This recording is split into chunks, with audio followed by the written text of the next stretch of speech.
Disons qu'aujourd'hui j'ai une bonne nouvelle, mais aussi, comment je vais dire ça? Ouais, une moins bonne nouvelle, mais en soi, il faut accepter parce que la parole est une épée à double tranchant qui peut séparer moelle et jointure, âme et corps. Et ça rejoint ce que Lionel a dit pendant la modération, parce que c'est ce que Dieu me disait, c'est par rapport à la foi. Il me disait que ce peuple m'honore avec les lèvres, mais leur cœur est distant. L'incrédulité est présente. Et pendant que j'étais en train de marcher ici, j'ai entendu clairement, je veux voir votre foi. C'est ce que Dieu désire. Il a dit aussi, ouvrez vos cœurs et faites de l'Éternel vos délices.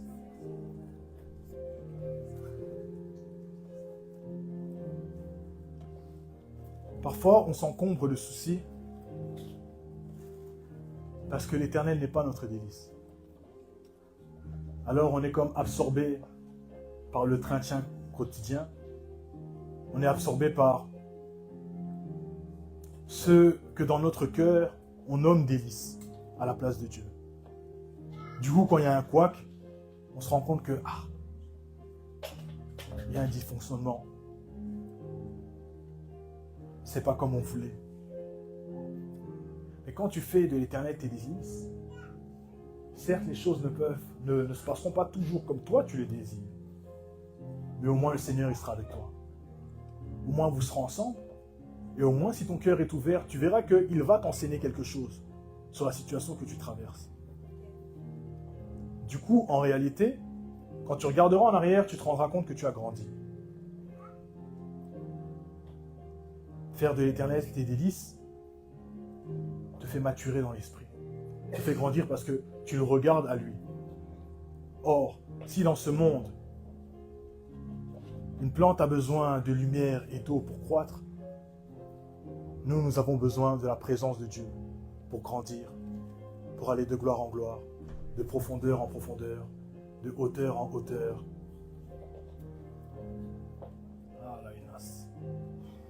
Pour aimer aussi davantage notre prochain dans une plus grande dimension d'amour. C'est possible. En Jésus, c'est possible. Par le Saint-Esprit, c'est possible. Mais c'est vrai que c'est quelque chose que on répète souvent ici. Ouvrez vos cœurs. Et franchement, si le Seigneur il dit qu'il faut toujours répéter ça, on va toujours répéter ça parce que on veut obéir au Seigneur. Et c'est ça le plus important. Mais si tu n'ouvres pas ton cœur, tu peux parfois être là. Il y a quelque chose qui plane autour de toi. De bon. Mais comme dans ton cœur, tu n'as pas eu cette foi pour toucher cette chose, tu passes à côté. Et c'était peut-être cette chose-là qui allait te donner la joie, qui allait te donner un témoignage, qui allait permettre que tu voies la main de Dieu dans ta vie. Le Seigneur est bon. Je te donne un tips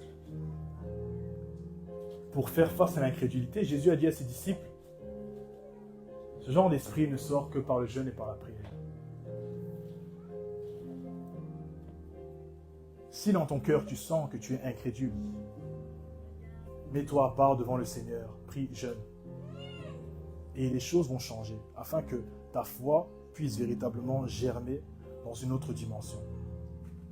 Parce que nous sommes dans ce monde, et nous ne sommes pas de ce monde. Et quand Jésus est venu dans ce monde, il est venu, d'autres l'ont précédé, ils ont marché avec ce même esprit, c'est-à-dire la foi. Parce que dans le royaume, c'est comme ça que les choses fonctionnent. On croit que Dieu fait. Il n'y a que sur cette terre où l'incrédulité prend davantage de place. Mais il faudrait qu'au milieu de nous, cette incrédulité soit vraiment éradiquée et que la foi soit vivante, elle soit vorace. Une foi qui mange, une foi qui absorbe tout, qui arrache tout de Dieu. Et tellement tu absorbes Dieu, Dieu fait en sorte que les circonstances qui sont en train de te troubler s'inclinent devant toi et elles-mêmes, Dieu les mange. C'est important. Parce que... Ah là, il a s'est fait. Le titre du message, c'est la gloire de la deuxième maison. Si tu veux vivre la gloire de la deuxième maison, tu ne pourras jamais vivre cette gloire si tu ne crois pas. Ça sera là, ça va planer, tu pourras peut-être sentir quelque chose, mais tu ne perces pas. Or, Magali nous avait dit une fois qu'elle nous voyait comme dans un avion, et dans l'avion, chacun avait sa place. Pendant que je préparais ce message, j'ai vu l'avion. Un avion qui était plus ou moins à 1 mètre du sol, qui était en train de décoller. Et plus loin dans la vision, je vois que cet avion, maintenant, il a pris un envol. Et quand il était à 1 mètre du sol, il y avait des zones d'ombre, des zones ténébreuses. Mais quand il s'est élevé, on voyait davantage une lumière au loin et l'avion était en train d'aller vers cette lumière-là. Si on parle d'un avion, ça veut dire que tout le monde est concerné. Parce que nous sommes tous dans l'avion. Même si tu viens d'arriver, tu es dans l'avion par la foi. Si tu crois que tu es dans l'avion, même si tu viens d'arriver, ben tu es là. Tu as ta place et tu es la bienvenue. Tu es le bienvenu. Mais ça va quelque part. L'avion va quelque part. Il allait vers une lumière, il allait vers une dimension plus élevée qu'il avait connue auparavant. Parce qu'avant, il était donc sur terre et il était seulement en train de décoller. Et Dieu m'a donné 2 textes. Il m'a donné le texte de Joël 2, 25 à 27. Et je me souviens qu'une fois, Laure avait parlé là-dessus. Elle avait pris même plus de versets. Elle est rentrée en long, en large dans ce passage. Et moi, le Seigneur m'a donné, j'ai entendu clairement ces passages-là. Et c'est une bonne nouvelle. C'est une bonne nouvelle pour celui qui croit, bien évidemment. Il dit, je remplacerai les années qu'ont dévoré la sauterelle, le gélec, le hasil et le gazam. Oh, merci Seigneur. Ma grande armée que j'avais envoyée contre vous. Vous mangerez et vous vous rassasierez. Et vous célébrerez le nom de l'Éternel votre Dieu qui aura fait pour vous des prodiges. Et mon peuple ne sera plus jamais dans la confusion. Et vous saurez que je suis au milieu, Israël, tu peux mettre KHC, que je suis l'Éternel votre Dieu et qu'il n'y en a point d'autre. Et mon peuple ne sera plus jamais dans la confusion. C'est la parole que j'ai entendue.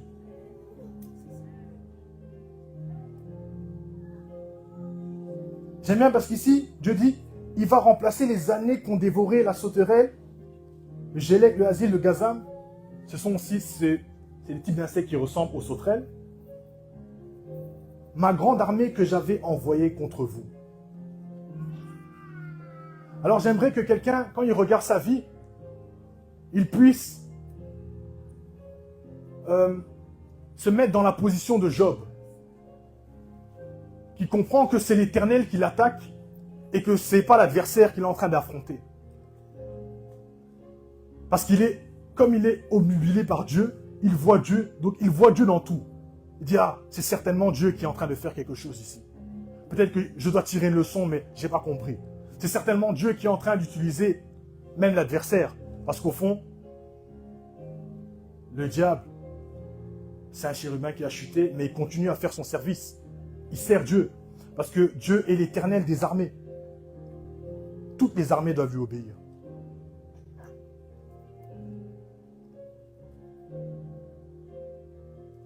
Donc, dans cette position, tu te rends compte que c'est Dieu à qui tu as affaire. Peut-être que dans ta vie, il y a eu des principes que tu as bafoués. Dieu te demandait quelque chose, il t'a donné une instruction, tu n'as pas fait cette instruction. Comme tu n'as pas fait cette instruction, c'est un principe que tu n'as pas respecté, du coup, il peut y avoir une conséquence. Mais là, Dieu te dit qu'il veut remplacer toutes ces choses. Parce que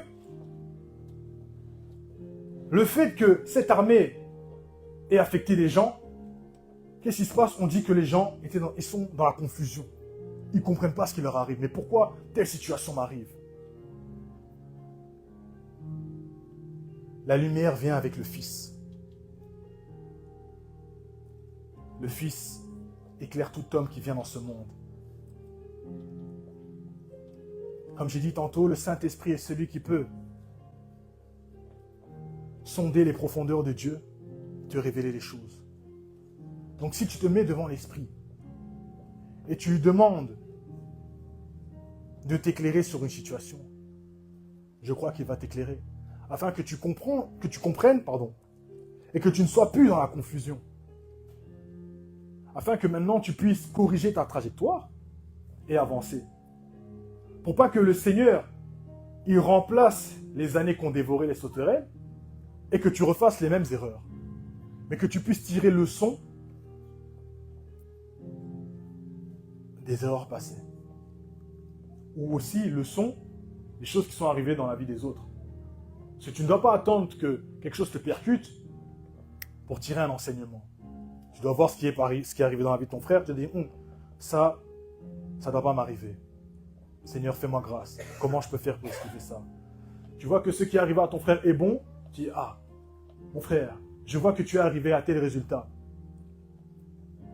Va poser des questions à ton frère, va poser des questions à ta sœur. Tu vas aussi gagner du temps.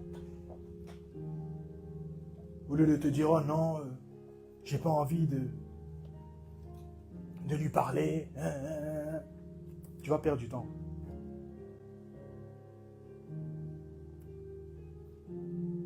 Mais le Seigneur est bon. Il veut amener une très grande dimension de restauration. Mais il cherche un esprit, il cherche la foi.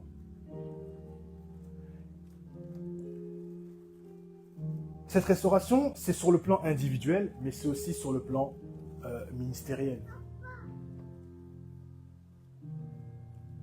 Moi, j'étais avec l'homme de Dieu à René. Je suis un des rescapés de la première vague. Quand on parle de la gloire de la deuxième maison, déjà dans la première vague, il y avait une dimension qui était manifeste. C'était beaucoup la dimension prophétique. La dimension prophétique, la dimension de la parole de connaissance. Et des gens qui ne croyaient pas forcément en Dieu, d'autres qui avaient des parents chrétiens, mais eux n'avaient pas leur vie dans le Seigneur, ont donné leur vie au Seigneur. Donc on a vu des gens dont les destinées se sont inclinées selon ce que le Seigneur a dit. Mais la gloire de la première maison, c'est aussi une gloire prophétique parce que on est dans « Ainsi dit le Seigneur ». C'est quelque chose qui va arriver. Oh, le Seigneur a dit qu'il va faire ceci. Et pendant qu'il lance les paroles, il espérait que quelqu'un ait la foi pour répondre aux paroles qui ont été données. Ça, je parle dans les cas des prophéties. Dans cette première vague, il y a aussi eu l'accent sur l'enseignement. L'homme de Dieu prenait le temps de nous enseigner.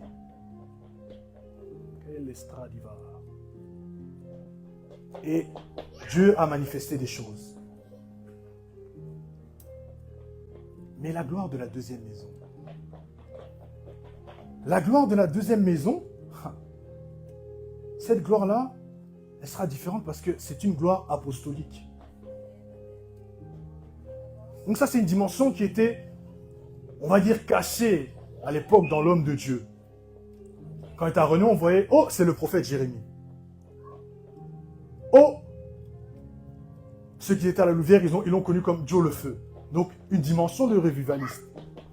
Mais la gloire apostolique est différente parce que le ministère apostolique, il coule dans les 5 ministères.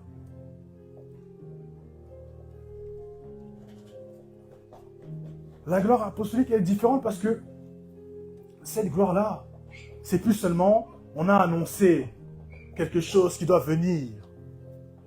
Là, c'est l'heure vient et elle est déjà venue. La gloire apostolique, c'est la manifestation.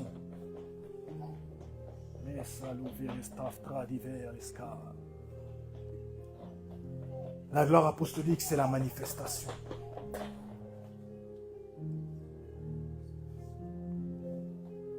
Pourquoi pensez-vous que Jésus a marché avec les 12 apôtres? Ces apôtres-là ont manifesté justement cette dimension. Certes, ils ont eu d'autres dimensions. Ils ont marché dans le prophétique, dans le doctoral, ils ont aussi évangélisé. Mais cette dimension-là a permis la manifestation des choses invisibles, des choses qu'on leur avait renseignées. Et là, ils ont été comme Jésus. Parce que Jésus, il était d'abord dans l'invisible. Il est sorti du Père, il est venu dans le visible. Il a amené les choses à la matérialisation. Et c'est ça qu'on a besoin. On a besoin de matérialisation. Que notre foi soit semblable à celle de Jésus. C'est-à-dire, il peut prendre les choses dans l'invisible, il peut le manifester. Tu as besoin d'un miracle? Jésus se présente, il dit, je suis le miraculeux. Et quelque chose se passe. Cette gloire apostolique, elle va permettre la continuité du livre des Actes des Apôtres. Mais cette fois-ci, avec ton nom. Parce que Paul, il a déjà fait son temps. Pierre, il a déjà fait son temps. Ils sont seulement dans le milieu des témoins en train de t'encourager, en train de m'encourager. Mais là, maintenant, il faut les actes des apôtres. Les actes de Néla. Les actes d'Ornella. Les actes de Tatiana. Les actes de Maman Jolie. Woman of Power. Ah, Maman Jolie. Les actes. Le concret. Ce n'est plus seulement... Ah, il y a une pensée qui me vient. Agabus, il a prophétisé. Il a prophétisé en son temps, c'est dans les Actes des Apôtres. Il y aura la famine. La famine est arrivée, on a vu que c'était un vrai prophète. Il prophétise sur Paul, à celui à qui appartient cette ceinture. Il va aller... En gros, il va mourir pour l'évangile. Je paraphrase. Paul, dans sa dimension apostolique, il vient incarner cette parole. Il l'accepte. Il manifeste ce qui doit être manifesté. La dimension apostolique, c'est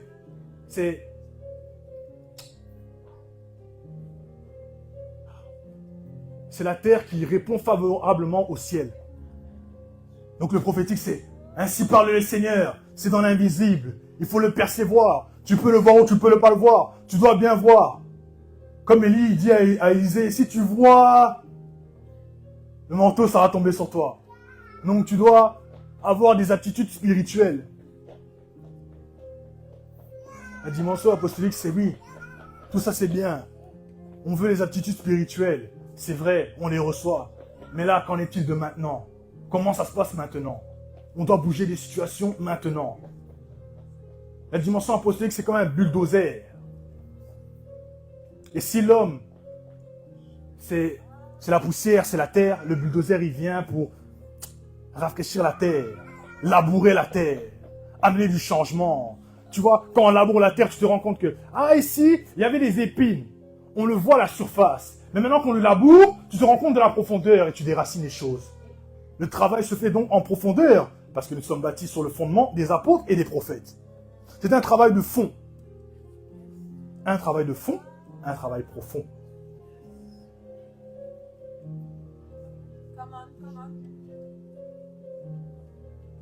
Cette dimension, il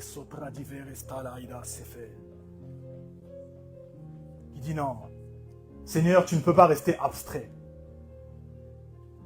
Seigneur, oui, tu es le maître des cieux et de la terre. Oui, tu es celui, comme on dit ici, qui a envoyé la grande armée. Donc, tu es l'éternel des armées. Oui, tu gères les armées visibles. D'ailleurs, il gère les armées visibles et invisibles. toutes les dimensions s'inclinent devant Jésus. Toutes les dimensions s'inclinent devant le Seigneur. Mais dans la dimension prophétique, quand Jean il part en extase, il voit ce qui se passe dans le ciel. Mais quand il voit ce qui se passe dans le ciel, ça ne veut pas dire que sur la terre, il y a ce même mouvement. C'est maintenant Jean, quand il va sortir de sa vision, quand il sort de sa vision, et qu'il va commencer à enseigner les gens, que les gens ils vont commencer à la satradirasa, à marcher en tant qu'adorateur, que là maintenant, le mouvement qu'il a vu dans les cieux, il peut aussi le voir sur la terre. Le Christ est venu réconcilier le Père et le monde. Il est venu réconcilier l'invisible et le visible, afin que les deux dimensions ensemble, adorent et disent Saint, Saint, Saint, et l'Éternel des armées, la terre entière est remplie de sa gloire.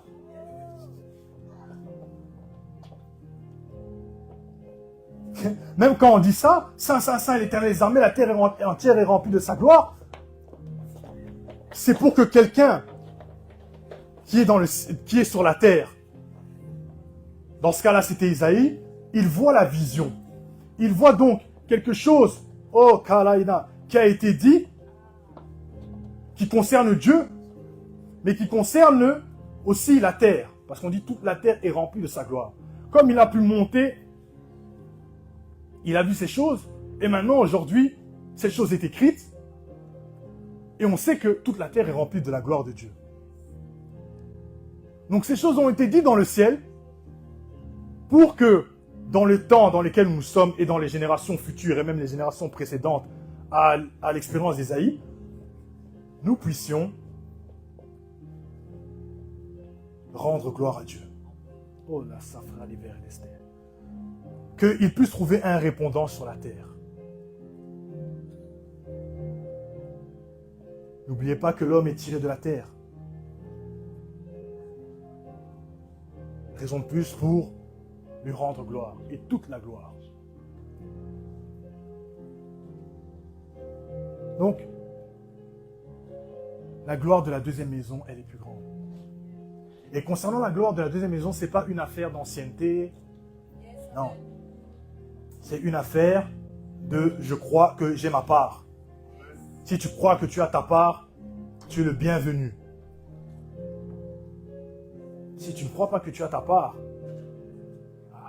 je suis désolé. Mais je prie de toute façon, que ce soit la part d'un tout à chacun, que nous puissions croire. C'est tout ce que Dieu te demande. Il te demande juste de croire. Il ne te demande même pas une grande foi. Il ne te demande pas une grande foi. Mais c'est vital ce qu'il te demande. La foi. Crois. Si tu crois, tu verras la gloire de Dieu. Si tu crois, tu témoigneras de sa bonté. Si tu crois. Si tu crois. Donc, que ton cœur soit déchargé de tout ce qui peut obscurcir ta conscience, ta manière de voir. Et laisse la lumière paraître, laisse la lumière t'éclairer, laisse la lumière du Christ, faire un travail profond. Afin que tu puisses, être radieux, radié, irradié par sa présence, par sa lumière. Oh, saliva. Et là, tu marches comme quelqu'un, à qui on dit, vous êtes la lumière du monde. Parce que tu réponds à cette parole du Christ, sachant que le Christ est sorti du Père et que le Père est le Père des lumières. Donc dans ce monde, il veut trouver des lumières, c'est-à-dire des personnes qui ont la foi, qui croient que la lumière du Christ peut véritablement agir dans leur vie, dans toutes les situations, pour que les hommes voient la lumière et qu'ils puissent se dire « Ah, la sabra d'hiver, l'estrada, ça, certainement je dois me tourner vers celui qui est digne d'être élevé. » Yeshua.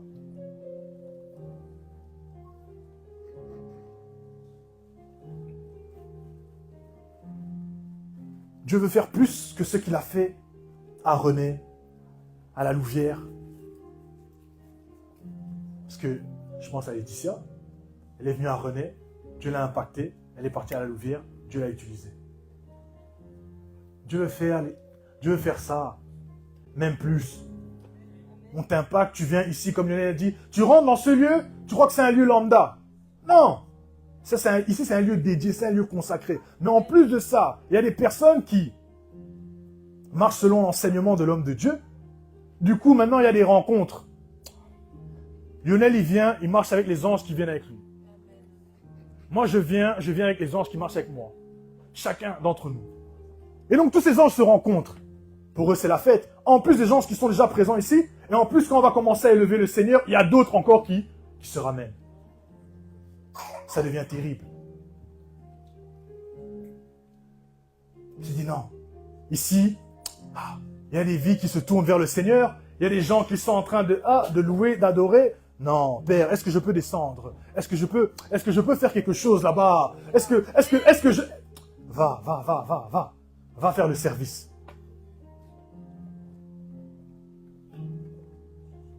J'en profite pour encourager quelqu'un à louer le Seigneur.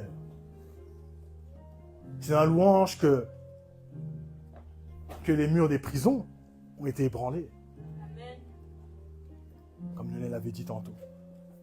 Les murailles peuvent tomber. Loue le Seigneur. Quand tu loues le Seigneur,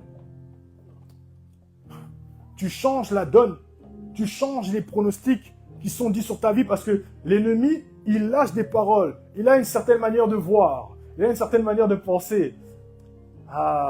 Mais quand tu loues le Seigneur, tu fais en sorte que, comme le Père siège au milieu des louanges de son peuple, mais alors que toi, tu es en train de louer le Seigneur et que l'ennemi avait tel projet contre toi, la présence de Dieu vient écraser toutes ces choses. Et il se rend compte que, j'ai échoué dans mon plan. L'échec. L'échec, là, c'est là. C'est là l'échec. Mais toi, tu n'échoues pas. Yeshua n'échoue pas. Yeshua n'échoue pas. Dieu. Yeshua n'échoue pas.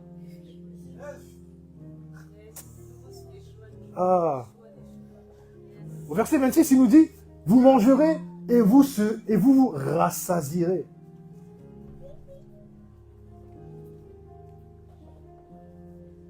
On veut manger et être rassasié. Parce que le Père nous parle par l'apôtre Paul. Le Saint-Esprit l'inspire à écrire les richesses de sa grâce. La sagesse infiniment variée. Donc on veut manger et on veut bien manger. On ne veut pas manger comme si on était des étrangers dans cette maison. On ne veut pas se nourrir comme si on n'était pas des enfants de Dieu. Comme si le Père n'avait pas prévu quelque chose pour nous. Amen. Il y a d'abondantes choses à sa table. Toutes les tables qui disposent, c'est rempli de nourriture. Amen. Et ces nourritures spirituelles affectent ton physique et ton esprit. Toutes les dimensions sont affectées par la nourriture qui vient d'en haut. Oh, Saïda. Car celui qui vient d'en haut est au-dessus de tous. Il est lui-même le pain.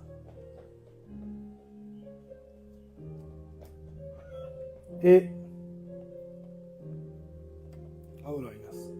c'est important qu'on se rassasie. Je vais faire un saut là dans Amos 8:11. Si tu te rassasies, si tu es rassasié, ne t'inquiète pas que ça va se voir. Dieu fera en sorte que le monde le voie, pour qu'il puisse tirer sa gloire. Mais toi, quand je te regarde, c'est différent. Hein? Tu manges quoi? À quoi es-tu exposé? Et c'est une parole que le prophète Amos, il a reçue. Et on va arriver dans ces temps-là. Nous sommes même dans ces temps-là. On dit, voici les jours viennent, dit le Seigneur l'Éternel, où j'enverrai la famine dans le pays. Non pas la disette du pain et la soif de l'eau, mais la faim et la soif d'entendre les paroles de l'Éternel. Mais du coup, maintenant, quand ils te rencontrent, toi, parce que c'est peut-être toi la seule Bible qu'ils vont rencontrer, mais comme toi, tu incarnes le livre d'Actes des Apôtres, ils te regardent, ils disent, oh, tu as faim? J'ai la nourriture. Et tu dispenses l'évangile, tu dispenses ta parole. Et le Seigneur tire sa gloire. Donc tu deviens une arme efficace entre les mains de Dieu. Je dirais même, tu es une arme efficace entre les mains de Dieu. Parce que je crois que déjà là, pendant que je suis en train de te parler, et même avant, Dieu, dans son plan, il savait. Il dit non, j'envoie telle personne dans telle époque, ce seront les armes efficaces.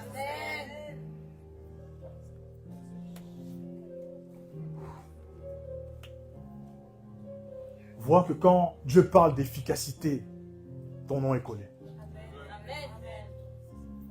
Quelle est cette montagne devant toi? Quel est ce défi devant toi? Le défi devant toi doit voir l'efficacité de Dieu. Et quand il voit l'efficacité de Dieu, c'est comme, tu deviens comme le bras armé de Dieu sur la terre. Est-ce que la droite de l'Éternel, est-ce que le bras de l'Éternel peut échouer? Dieu est son prolongement. C'est Laure qui nous avait dit ça une fois. Yeshua n'échoue pas. Donc je disais que Dieu veut amener une grande dimension de restauration.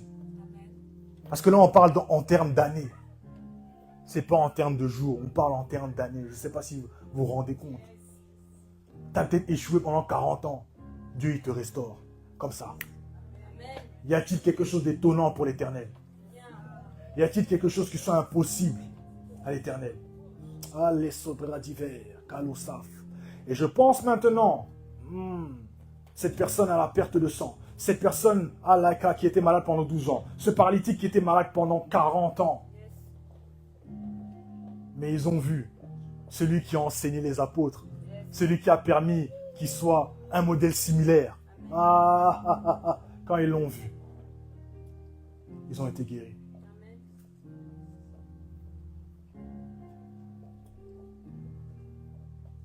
Cette femme, comme Lionel a pris l'exemple de Rosa avec Adonai, elle a touché le pan de Jésus. Elle a été guérie. Elle a su saisir sa guérison. L'autre, le paralytique, on lui a dit, lève-toi et marche. Il s'est levé, il a marché. C'est possible. J'encourage quelqu'un, je te dis, c'est possible. Le Dieu de cette maison n'est pas mort. Le Dieu qui t'a appelé, il n'est pas mort. Et il y a un autre passage que le Seigneur m'a donné. Kalostra d'hiver. Et c'est un passage aussi qu'on a souvent utilisé quand les gens ont prêché, que ce soit ici ou à Van Lien. C'est Ézéchiel 37. On a donné ce texte-là. Sachez une chose.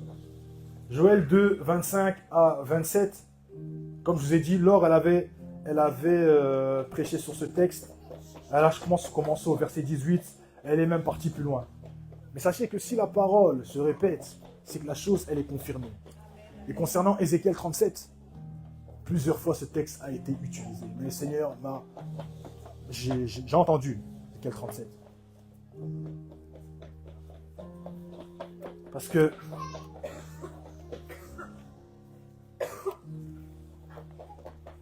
Je vais aller là-bas. Alléluia. Char d'Israël est très riche. Arrêtez que je prenne le texte. Bon, peut-être qu'il y a des gens, vous ne connaissez pas ce texte. Je vais seulement lire, comme ça. Vous ne pouvez pas dire que vous n'avez pas entendu parler de ce texte. La main de l'Éternel fut sur moi, et l'Éternel me transporta en esprit et me déposa dans le milieu d'une vallée remplie d'ossements. Il me fit passer auprès d'eux tout autour, et voici, ils étaient fort nombreux à la surface de la vallée, et ils étaient complètement secs. Il me dit, fils de l'homme, ces eaux pourront-ils revivre? Je répondis, Seigneur éternel, tu le sais. Il me dit, prophétise sur ces eaux, dis-leur ossements desséchés, écoutez la parole de l'Éternel. Ainsi parle le Seigneur l'Éternel à ces eaux. Voici, je vais faire entrer en vous un esprit, et vous vivrez. Je vous donnerai des nerfs. Je ferai croître sur vous de la chair. Et vous couvrirez de peau. Je mettrai en vous un esprit et vous vivrez. Vous saurez que je suis l'Éternel. Je prophétisais selon l'ordre que j'avais reçu. Déjà là, je m'arrête. Il y a quelque chose qui est dit dans l'invisible. Dieu est invisible, il lui parle. Et lui, maintenant, il doit répondre. Faire en sorte que les deux dimensions se rejoignent. Et comme je prophétisais, il y eut un bruit. Et voici, il se fit un mouvement. Et les eaux s'approchèrent l'un des autres. Je regardais, et voici, il vint des nerfs, la chair crue, et la peau les couvrit par-dessus. Mais il n'y avait point en eux d'esprit. Il me dit, déjà là je m'arrête encore, Dieu fait les choses par processus. Il a fait un travail, et puis on se rend compte qu'il n'avait pas encore d'esprit. Ça ne veut pas dire que tu dois t'arrêter. Peut-être que Dieu est en train de faire quelque chose dans ta vie. Il est peut-être au niveau des nerfs. Et toi, tu t'arrêtes. Alors que si tu persévères, tu vas te rendre compte que là maintenant, il ne sera plus à l'étape des nerfs. Il va commencer à te recouvrir de peau. Et si tu persévères, tu te rendras compte qu'il a mis un souffle. Et comme à la maternité, on tape l'enfant et il crie pour voir si il respire bien, si tout se passe bien. Ce sera la même chose. Et là, du coup, tu vas louer le Seigneur, tu vas adorer le Seigneur, tu vas te rendre compte que ce qu'il a dit, il a fait.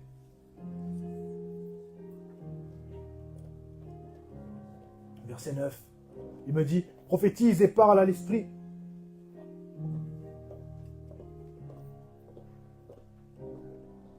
Il me dit, prophétise et parle à l'esprit. Prophétise, fils de l'homme. Et dis à l'esprit, ainsi parle le Seigneur, l'Éternel. Esprit vient des quatre vents, souffle sur ses morts et qu'ils revivent. Ah, Jesus. Déjà là, je m'arrête là encore. Il y avait donc une vague de réveil qui avait commencé à renaître. Qui s'est poursuivi à la louvière. Et puis c'est comme si il y a eu une mort comme ça. Des gens qui sont retournés dans le monde. Il y a eu quelques rescapés. Mais les autres, où sont-ils? C'est comme s'ils sont morts. Comme s'il n'y a plus d'espoir. Comme si ça s'est desséché. Mais le Seigneur éternel est vivant. Il est le Dieu de vie. Et la gloire de cette deuxième maison va libérer une dimension de vie. Wouh! La vie en abondance. Jésus a dit, je suis la résurrection et la vie.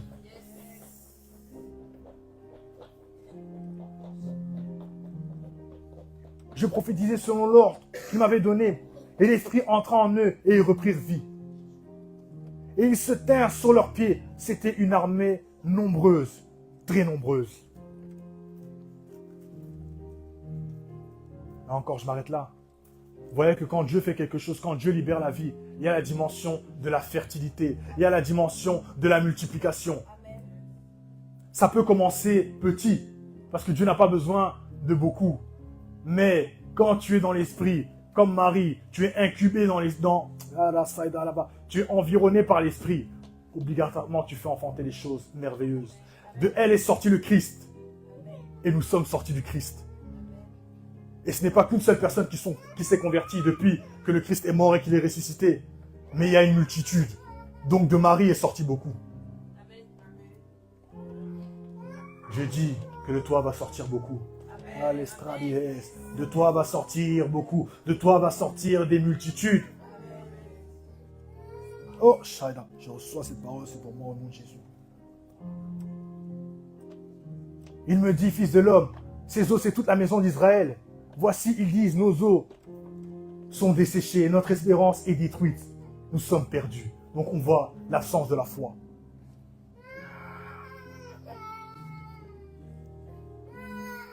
Mais Dieu, là, ne les a pas condamnés. Comme toi, aujourd'hui, si tu ne crois pas, Dieu ne te condamne pas. Mais tu peux rectifier le tir. Tu peux encore croire. Parce que Jésus est vivant. Que ta foi soit vivante. Au nom de Jésus. Prophétise donc, dis-leur. Ainsi parle le Seigneur l'Éternel. J'ouvrirai vos sépulcres. Ô mon peuple, je vous ramènerai dans le pays d'Israël et vous saurez que je suis l'Éternel. Lorsque j'ouvrirai vos sépulcres et que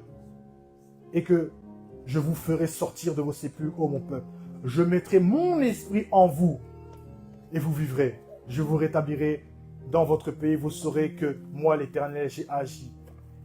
J'ai parlé, et agi, dit l'Éternel. Je continue.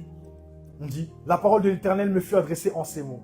Et toi, fils de l'homme, prends une pièce de bois et écrit dessus pour Judas et pour les enfants d'Israël qui lui sont associés. Prends une autre pièce de bois et écrit dessus pour Joseph, bois d'Éphraïm et toute la maison d'Israël qui lui est associée. Rapproche-les l'un de l'autre pour en former une seule pièce, en sorte qu'elle soit unie dans ta main.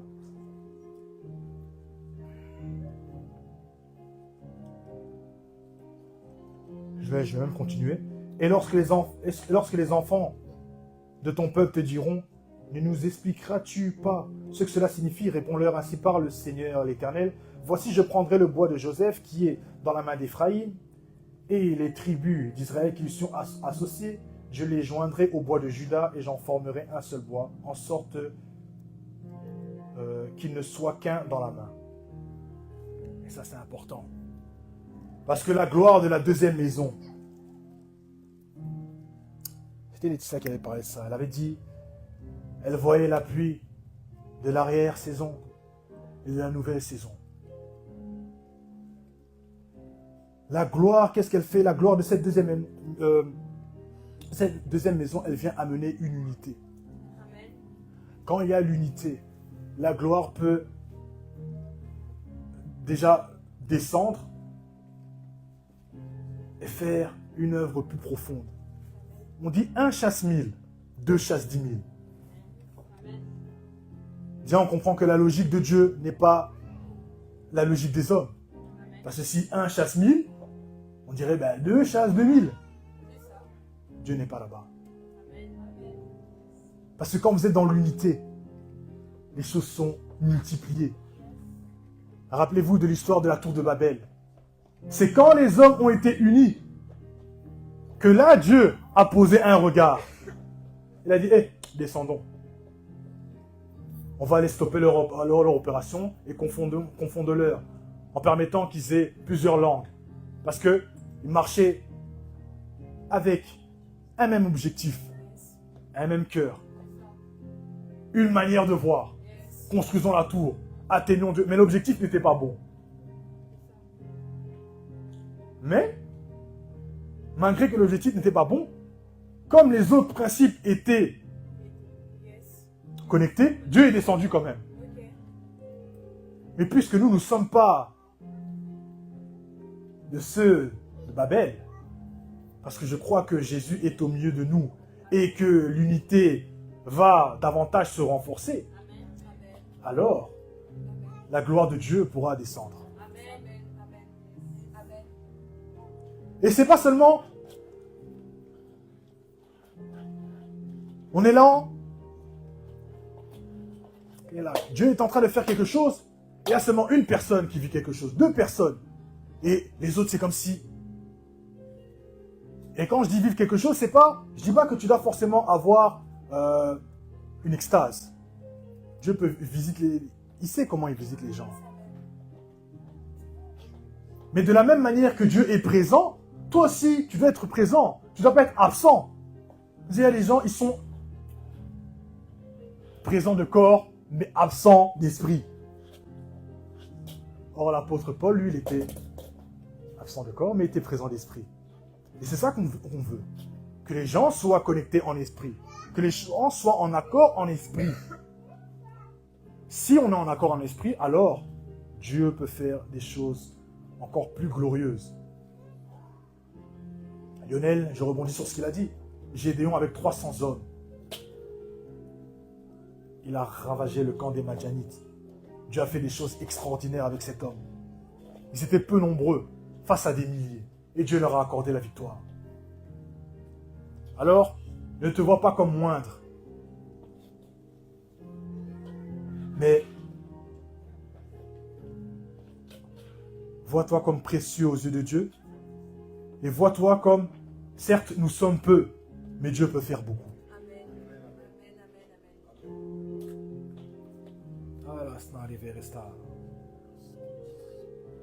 Ézéchiel 37, tu comprends que c'est un passage, c'est un texte qui redonne l'espoir. Réveille la foi de ceux qui étaient morts.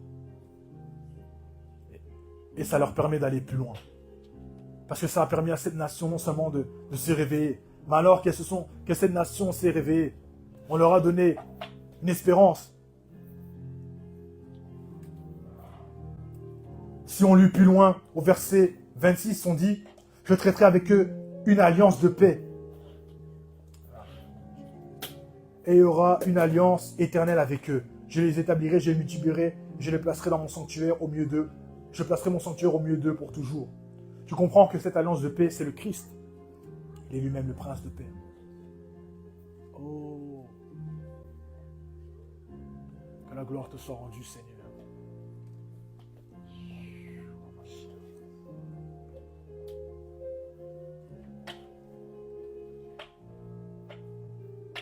Alors j'aimerais dire à quelqu'un, sois en paix. Je ne sais pas ce que tu traverses, mais sois en paix. J'aimerais dire à quelqu'un, ne te décourage pas, car le Seigneur est sur le point de libérer des choses extraordinaires. Ce n'est pas pour rien que tu as persévéré jusqu'à aujourd'hui. Ce n'est pas pour rien que, malgré peut-être tes envies de partir, malgré tes envies de partir, Dieu permet que tu sois encore là. Parce que l'amour de Dieu est plus fort que ton envie de départ. Parce qu'il y a un plan, il y a quelque chose qu'il veut accomplir. Avec cette maison, mais aussi avec toi individuellement. Parce que la lumière doit se diffuser, la lumière doit se propager. Pour que le royaume doit avancer.